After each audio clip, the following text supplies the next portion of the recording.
नमस्कार, बहुत स्वागत है आप सभी का उत्तराखंड के बुलेटिन में। मैं हूं आपके साथ ज्योति यादव। चलिए बुलेटिन की शुरुआत करते हैं। राज्यपाल लेफ्टिनेंट जनरल गुरमीत सिंह और मुख्यमंत्री पुष्कर सिंह धामी ने आज राजभवन में राज्य आपदा प्रबंधन प्राधिकरण की तरफ से बनाई गई कॉफी टेबल बुक और श्री केदारनाथ श्री क्षेत्र में आपदा प्रबंधक पर एक और प्रयास का विमोचन और यूएसडीएमए के डैशबोर्ड का लोकार्पण किया। कार्यक्रम को संबोधित करते हुए राज्यपाल ने कहा कि उत्तराखंड राज्य प्राकृतिक आपदाओं के दृष्टिगत और संवेदनशील राज्य है। भौगोलिक और पर्यावरणीय परिस्थितियों के कारण यहाँ भूस्खलन, बाढ़, बादल फटना, भूकंप जैसी आपदाएं समय समय पर आती रहती हैं। इन आपदाओं से निपटना हमारे लिए एक बड़ी चुनौती रहती है। उन्होंने कहा कि 31 जुलाई 2024 को श्री केदारनाथ क्षेत्र में आई आपदा एक बड़ी चुनौती बनकर सामने आई थी। इस कठिन परिस्थिति में उत्तराखंड राज्य आपदा प्रबंधन प्राधिकरण ने सभी रेखीय विभागों के साथ समन्वय स्थापित करते हुए त्वरित राहत और बचाव कार्य किए।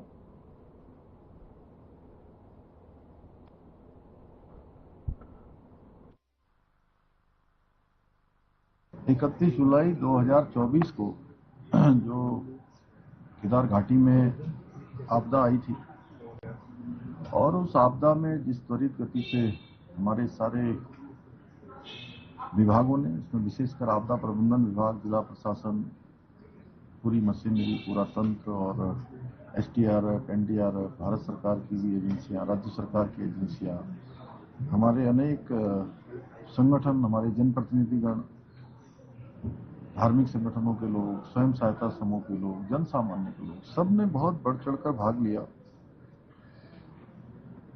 और भारत सरकार के सहयोग से आदरणीय प्रधानमंत्री जी के और गृह मंत्री जी के विशेष देखरेख में हमने सर्च जो रेस्क्यू अभियान भी चलाया, जिसमें 15,000 से ज्यादा लोगों को सकुशल निकाला।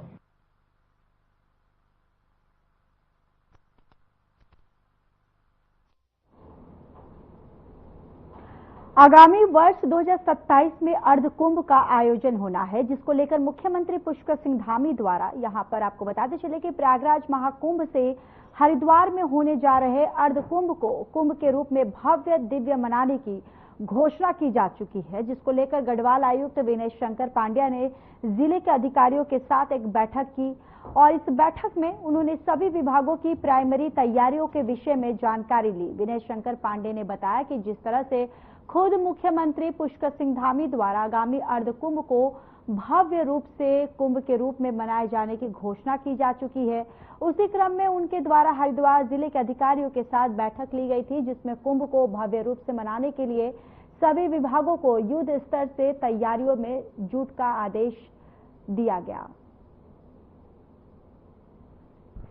तो 2027 में अर्धकुंभ का आयोजन होने वाला है, जिसको लेकर देखिए मुख्यमंत्री पुष्कर सिंह धामी ने बैठक ली है और इस बैठक में सभी जो अधिकारी हैं इस बैठक में मौजूद रहे और 2027 में जो अर्धकुंभ होने वाला है उसको लेकर किस तरीके की रणनीतियां होगी उस पर चर्चा की गई, मंथन किया गया, ये बैठकें की गई हैं।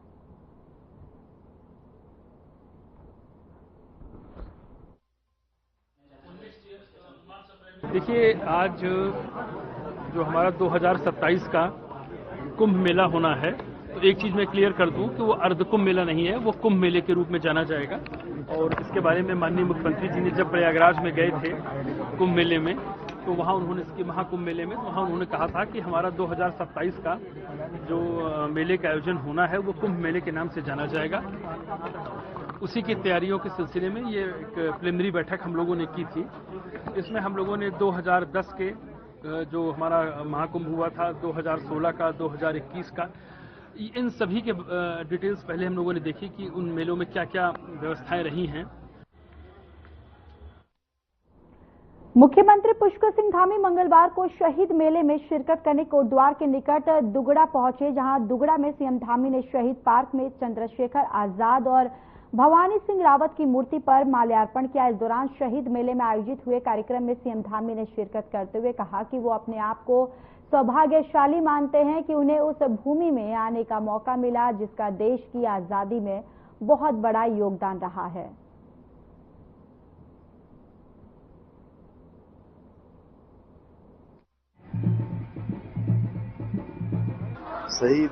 अमर शहीद हमारे भवानी सिंह रावत जी के स्मृति में यहाँ पर लगने वाले मेले में आज मुझे सम्मिलित होने का अवसर मिला है और निश्चित रूप से ये मेले हमारे आने वाली जो हमारी भावी पीढ़ियां हैं उन पीढ़ियों के लिए प्रेरणा के स्रोत के रूप में काम करते हैं, क्योंकि उनका स्मरण होता है जिन्होंने देश के लिए, समाज के लिए अपना सर्वस्व लगाया है, अपना बलिदान किया है, देश के लिए संघर्ष किया है। तो निश्चित रूप से समाज राष्ट्र के लिए ऐसे मेले बहुत जरूरी हैं।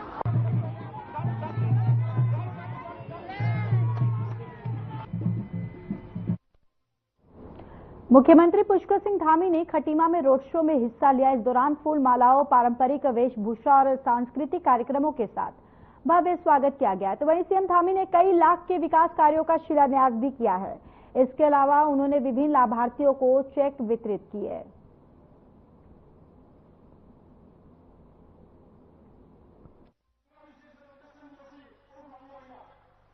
विकास के काम यहाँ होने, उन सभी कामों को हम आगे बढ़ाएंगे। मैं रामू भाई ने जो ज्ञापन दिया उसको अपने साथ लेकर जा रहा हूँ। इसके अतिरिक्त भी मुझे बहुत सारे इस क्षेत्र की समस्याएं, इस क्षेत्र में होने वाले कामों के बारे में बताया। निश्चित रूप से उनको आगे के कार्यक्रमों में हम सम्मिलित करेंगे और उतारने का काम करेंगे। मुझे पूरा विश्वास है और आप सबका फिर से धन्यवाद करते हुए मुख्यमंत्री पुष्कर सिंह धामी ने प्रदेशवासियों को महाशिवरात्रि के पावन पर्व की बधाई और शुभकामनाएं दी। इस अवसर पर जारी अपने संदेश में मुख्यमंत्री ने कहा कि ये पावन पर्व शिव एवं शक्ति की आराधना का पर्व है। ये पर्व हमें प्रेम, एकता और आध्यात्मिक जागरण की प्रेरणा देता है। मुख्यमंत्री पुष्कर सिंह धामी ने इस पावन पर्व पर कामना की है कि भगवान शिव की असीम कृपा सभी प्रदेशवासियों पर हमेशा बनी रहे और प्रदेश उन्नति और खुशहाली के पथ पर हमेशा आगे बढ़ता रहे।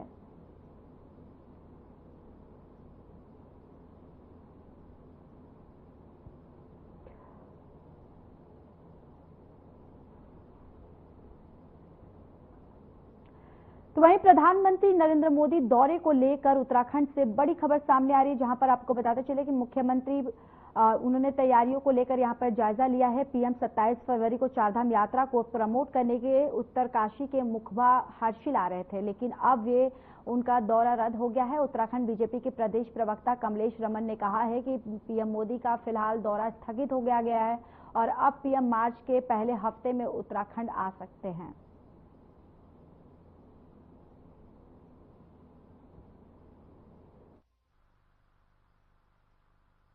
देखिए, मुझे लगता है कि माननीय प्रधानमंत्री जी को शायद कुछ बहुत जरूरी काम होगा, इसलिए शायद ये दौरा हमारा स्थगित हुआ है और बहुत जल्दी दोबारा जब प्रधानमंत्री जी यहाँ आएंगे तो फिर आपको इसके बारे में पूरी सूचना दी जाएगी।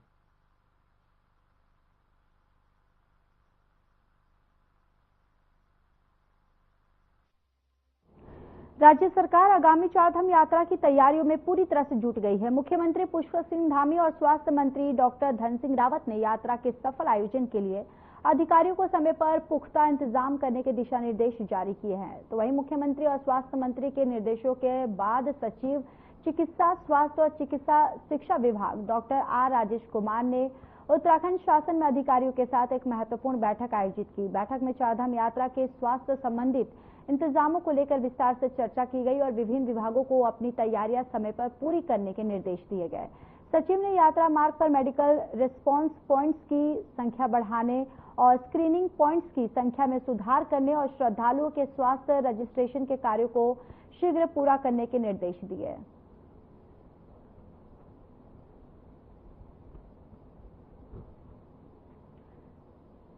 तो देखिए, यहाँ पर मुख्यमंत्री पुष्कर सिंह धामी और स्वास्थ्य मंत्री डॉक्टर धन सिंह रावत ने यहाँ पर बताते चले कि स्वास्थ्य संबंधित व्यवस्थाओं पर चर्चा की गई है। चारधाम यात्रा को लेकर जो तैयारियां हैं, जिसको लेकर ये यहाँ पर दोनों ने निरीक्षण किया और साथ ही साथ व्यवस्थाओं को भी देखा और जो स्वास्थ्य संबंधित जो व्यवस्थाएं हैं उनको सुचारू रूप से ठीक करने के लिए, संचालित करने के लिए जो दिशा निर्देश है वो भी दिया है।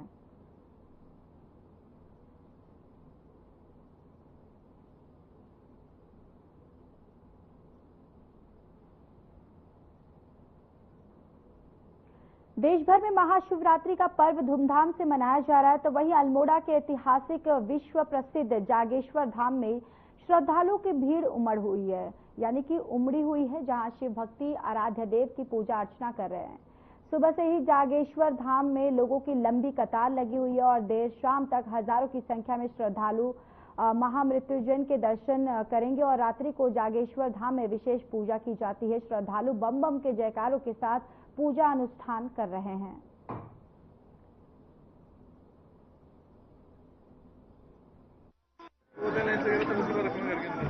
देश विदेश से श्रद्धालु पधारे हुए हैं और बहुत अच्छी भीड़ हुई है आज सुबह 5 बजे से और ये शाम तक रहेगी। आज का विशेष ये रहता है कि आज रात को महापूजा होती है, रात के 12 बजे भगवान के 1008 नामों से आज विशेष पूजन होता है। तो आप सभी लोग आइए, आपका हार्दिक स्वागत है।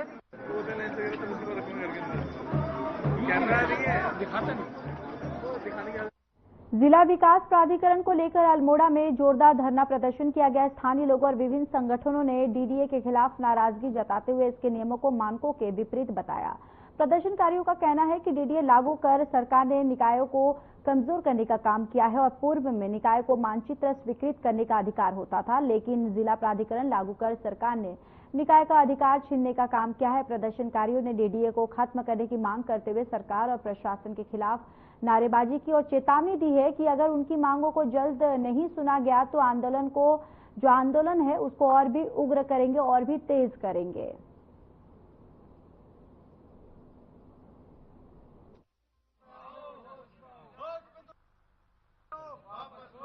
मानचित्र स्वीकृत करने से जो आय उस निकाय की होती थी, आज वो उससे वंचित हो गई है। वो अधिकार छीन लिया गया है। संविधान संशोधन 74वां जो संविधान संशोधन है उसके तहत ये प्राविधान किया गया है कि निकायों को मजबूत किया जाएगा, निकायों को और सुदृढ़ किया जाएगा। लेकिन हमारी ये सरकार जो है वो निकायों को नितांत कमजोर करने पर तुली हुई है। जो अधिकार उनको पहले से दिए गए थे, स्वतंत्रता के पहले से ही जो अधिकार उनको दिए गए थे वो इस सरकार ने छीन लिया है।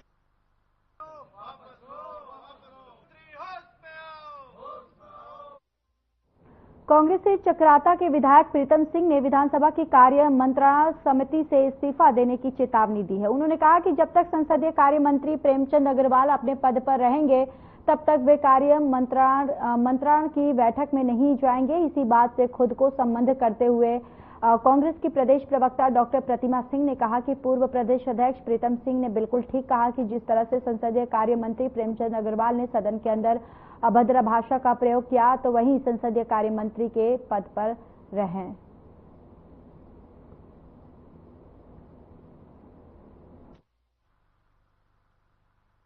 देखिए बिल्कुल, और मुझे लगता है प्रीतम सिंह जी की बात से जो है सभी लोग सहमत होंगे, क्योंकि सदन की एक मर्यादा होती है और सदन की अपनी एक गरिमा होती है। उस गरिमा का उल्लंघन किसी को भी नहीं करना चाहिए। आप सदन में खड़े होकर, जिस सदन को पूरा जो है देश देख रहा होता है, वहां पे खड़े होकर आप किसी भी जाति धर्म समुदाय के लोगों को अगर अपशब्द कहेंगे तो उसकी कड़ी शब्दों में निंदा होनी चाहिए, उसकी भर्त्सना होनी चाहिए, और वो आज पूरे प्रदेश में हो रहा है। और इसी क्रम में प्रीतम सिंह जी ने बिल्कुल ये बात कही कि जो संसदीय कार्य मंत्री है उसे जो है सदन की जब जो है गरिमा और सदन के सम्मान की फिक्र नहीं है तो फिर ऐसे संसदीय कार्य मंत्री की क्या जरूरत है।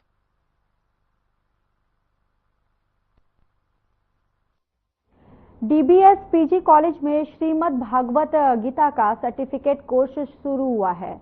आपको बताते चले कि इसके लिए कॉलेज के भारतीय ज्ञान परंपरा प्रकोष्ठ एवं institute of science and spirituality के बीच करार हुआ। इस अनुबंधन के तहत दोनों संस्थान अकादमी और शोध क्षेत्र में संयुक्त रूप से कार्य करेंगे। साथ ही उन्होंने कहा कि कॉलेज शोधपरक और कौशल विकास शिक्षा में सदैव अग्रसर रहा है। इस तरह से राष्ट्रीय शिक्षा नीति के क्षेत्र में भारतीय ज्ञान परंपरा में गुणवत्तापूर्ण और संस्कारक पाठ्यक्रमों में प्रोत्साहन मिलेगा। इसके साथ ही छात्रों को गीता की जो ज्ञान की प्राप्ति है वो भी मिलेगी।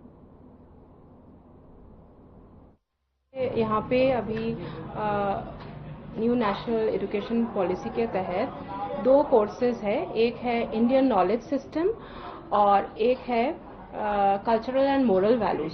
तो दोनों में ही श्रीमद् भगवत गीता पढ़ाया जाता है इसके अलावा हमने institute of science and spirituality new Delhi के साथ एमओयू करा है, तो उसके तहत भी श्रीमद् भगवद गीता पढ़ाया जाएगा। ये अभी शुरू होने वाला है।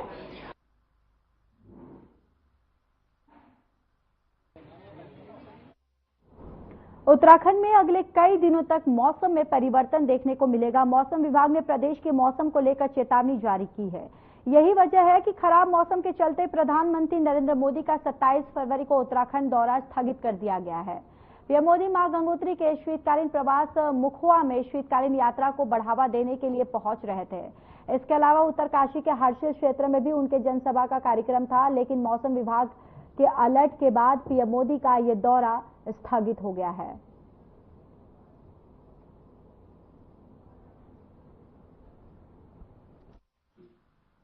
दौरा प्रस्तावित है 26 और 27 को दौरा उनका प्रस्तावित था, लेकिन मौसम विभाग ने इन दोनों ही दिनों में बारिश और बर्फबारी की संभावना बताई है। इसके मद्देनजर उस दौरे को थोड़ा आगे किया जा रहा है। नई तिथि जल्दी ही बताई करनी थी। इस कारण से उन्होंने कृष्ण के रूप में अवतार लिया। इस वक्त आप अपने टीवी स्क्रीन पर देख रहे हैं आने वालों का। उत्तराखंड में जमीन की खरीद बिक्री और बाहरी लोगों के बढ़ते दखल को रोकने के लिए धामी सरकार ने एक बड़ा कदम उठाते हुए विधानसभा में सख्त भू कानून पारित कर दिया है, जिसे लेकर राज्य में काफी चर्चा हो रही है। और इस कानून पर सरकार बीते 3 साल से काम कर रही थी और अब आखिरकार इसे लागू कर दिया गया है, जिसमें उत्तराखंड की पवित्र भूमि को बचाने और राज्य की भौगोलिक परिस्थितियों को ध्यान में रखते हुए सरकार ने इसे सख्त भू कानून को पास किया है। इस कानून के तहत बाहरी लोगों के लिए जमीन खरीदने पर कई तरह की पाबंदियां लगाई गई हैं, जिसको लेकर बीजेपी के वरिष्ठ नेता और उत्तराखंड अल्पसंख्यक आयोग के पूर्व उपाध्यक्ष मजहर नईम नवाब ने मुख्यमंत्री पुष्कर सिंह धामी का आभार व्यक्त किया है। उन्होंने कहा है कि कानून राज्य के हित में है और इसे जमीनों की अनियंत्रित खरीद बिक्री पर रोक लगेगी। मेरा मानना यह है कि भू कानून जो लाए हैं हमारे माननीय मुख्यमंत्री पुष्कर सिंह धामी जी, उत्तराखंड सरकार, हर बात का उस कानून में ख्याल रखा गया।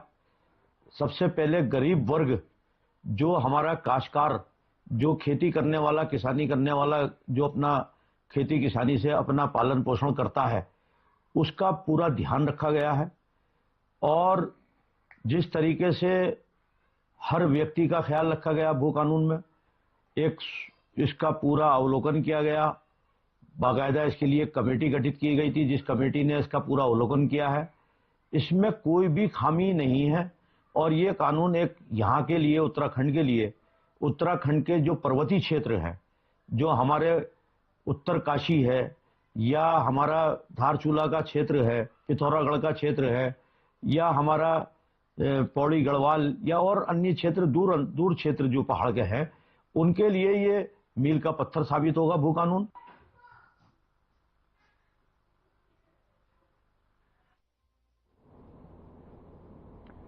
यूजीसी, आपको बताते चले कि यूजीसी नेट की परीक्षा में ऋषिकेश निवासी हर्षिता अरोड़ा ने भी बाजी मारी है। उन्होंने यूजीसी नेट की परीक्षा पास कर शहर का नाम रोशन किया। हर्षिता ने अपनी इस परीक्षा के पास की सफलता का श्रेय माता पिता को दिया और खास बातचीत में हर्षिता अरोड़ा ने बताया कि वो लगातार यूजीसी नेट की परीक्षा क्लियर करने के लिए तैयारी कर रही थी और तैयारी भी उन्होंने विपरीत परिस्थितियों में करी है। उनकी माता कन्नू अरोड़ा गृहिणी है, उनके पिता अजय अरोड़ा कॉस्मेटिक दुकान चलाते हैं और खुद वो स्कूल जाती हैं। आपको बताते चले कि परिवार में खुशी की लहर है और माता पिता को उन्होंने इस परीक्षा में जीत का जो श्रेय है उन्होंने अपने माता पिता को दिया है। यूजीसी नेट का एग्जाम मैंने मैनेजमेंट सब्जेक्ट में क्लियर किया है और मैं सभी यूथ के लिए यही मैसेज देना चाहती हूँ कि अगर आप यूनिवर्सिटी में जॉब करना चाहते हैं एज एन असिस्टेंट प्रोफेसर, तो आपको ये यूजीसी नेट का एग्जामिनेशन क्लियर करना पड़ता है। और अगर या आप पीएचडी के लिए एनरोल होना चाहते हैं तो भी आपको यूजीसी नेट का एग्जामिनेशन, जो कि साल में 2 बार होता है, उसको क्वालिफाई करना कंपलसरी है। मैं ये मैसेज देना चाहती हूँ कि जितना हम आईटी सेक्टर में या प्राइवेट सेक्टर के लिए जितनी हम तैयारी कर रहे हैं, अगर उसके लिए हम एजुकेशन सेक्टर के लिए तैयारी करें तो शायद से हमारा भारत, हमारा उत्तराखंड और डेवलप हो सकता है। तो हमें बेसिकली उस साइड के बारे में भी सोचना चाहिए। उत्तराखंड में एक बार फिर पश्चिमी विक्षोभ सक्रिय होने जा रहा है। मौसम विभाग ने आने वाले दिनों में भारी बारिश और बर्फबारी की चेतावनी जारी की है। मौसम विभाग के निदेशक डॉक्टर विक्रम सिंह के मुताबिक आज से पश्चिमी विक्षोभ सक्रिय होने जा रहा है। इसके बाद 27 और 28 फरवरी से अधिकांश जनपदों में बारिश और बर्फबारी की उम्मीद है। इसके अलावा 3000 मीटर से अधिक की ऊंचाई वाले क्षेत्र उत्तरकाशी, रुद्रप्रयाग, चमोली, पिथौरागढ़ और रुद्रप्रयाग में भारी बर्फबारी की संभावना है।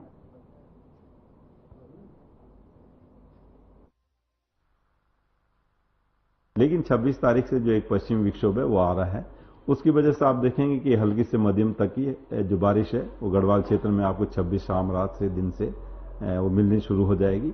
और जो कुमाऊं क्षेत्र के भी अंदर के डिस्ट्रिक्ट उनमें भी कहीं कहीं पर जो है, जो पिथौरागढ़ है, बागेश्वर है, उनमें मिलेंगी 26 को भी जो है। जब आप 27 को जा रहे हैं तो रेनफॉल एक्टिविटी में काफी बढ़ोतरी हो रही है। तो आप ये कह सकते हैं कि ज्यादातर जगहों में 27 तारीख को जो है हल्की से मध्यम बारिश आपको प्रदेश में देखने को मिलेगी। और इसी तरह जो 28 तारीख को भी है, उस दिन भी जो है अधिकांश जगहों में हल्की से मध्यम बारिश आपको प्रदेश में देखने को मिलेगी।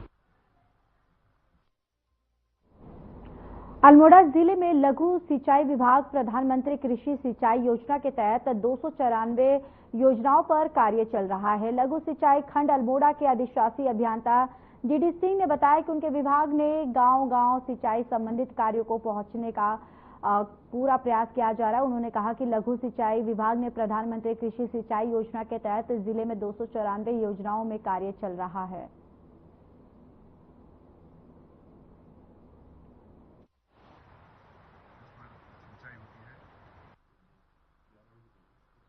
अभी हमारी जो योजना चल रही है पीएम केसीवाई में 294 योजनाओं पर हमारा काम चल रहा है। तो जिसमें से अधिकतर हमारी योजना अब अंतिम वर्ष है उसका कंप्लीशन का, तो अंतिम वर्ष में हमारी सभी योजनाएं कंप्लीट कर ली जा रही हैं। और जिसमें जहां योजनाएं हमारी उनके जो ग्रामवासी या कृषक है उनको भरपूर लाभ उनको दिया जाए। जैसे कि सरकार की मंशा है कि कृषकों की आय दोगुनी करने का, तो उस पर हम कृषकों की आय दोगुनी करने की कोशिश कर रहे हैं।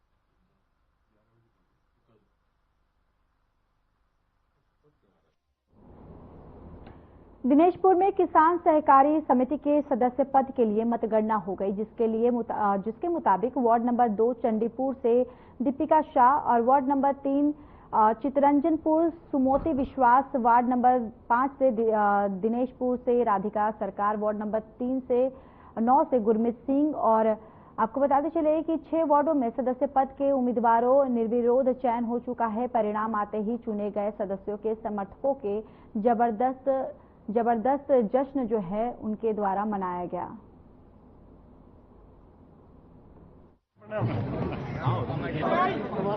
वार्ड नंबर 2 चंडीपुर से दीपिका शाह विजयी रही। वार्ड नंबर 3 चितरंजनपुर से श्रीमती सुमिति विश्वास विजयी रही। वार्ड नंबर 5 दिनेशपुर से श्रीमती राधिका सरकार विजयी रही। वार्ड संख्या 9 रायपुर से श्री गुरमीत सिंह जी विजयी रहे। और आखिरी में वार्ड संख्या 11 हरदासपुर से श्री ओमपाल जी जो है विजयी है। उधम सिंह नगर जिले के किच्छा विधानसभा से कांग्रेस विधायक और उत्तराखंड के पूर्व स्वास्थ्य मंत्री तिलक राज बेहड ने पुलिस प्रशासन पर तमाम गंभीर आरोप लगाते हुए मोर्चा खोल दिया है। विधायक बेहड ने बताया कि आगामी 27 फरवरी को किच्छा कोतवाल का पुतला दहन किया जाएगा और 1 मार्च को सीओ कार्यालय और 5 मार्च को एसएसपी कार्यालय में कोतवाल हटाने की मांग को लेकर विशाल धरना प्रदर्शन होगा। कांग्रेस विधायक तिलक राय बेहड ने प्रेस वार्ता के दौरान कहा कि सोसाइटी के चुनाव में एक नेता के इशारे पर पुलिस प्रशासन द्वारा धांधली करने की कोशिश की गई।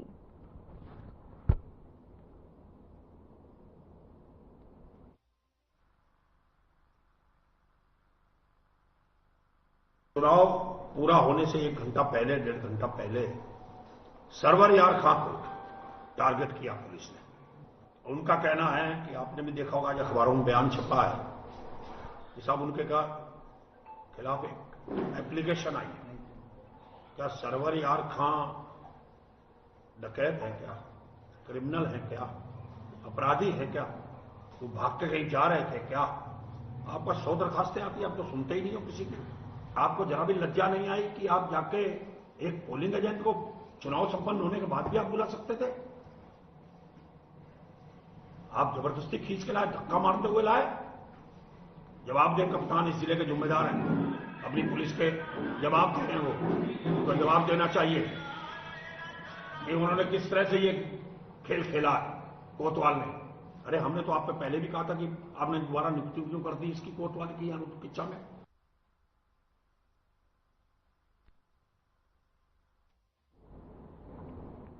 चलिए, इस बुलेटिन में इतना ही। बाकी देश और दुनिया की तमाम बड़ी खबरों के लिए जुड़े रहिए हमारे साथ। नमस्कार।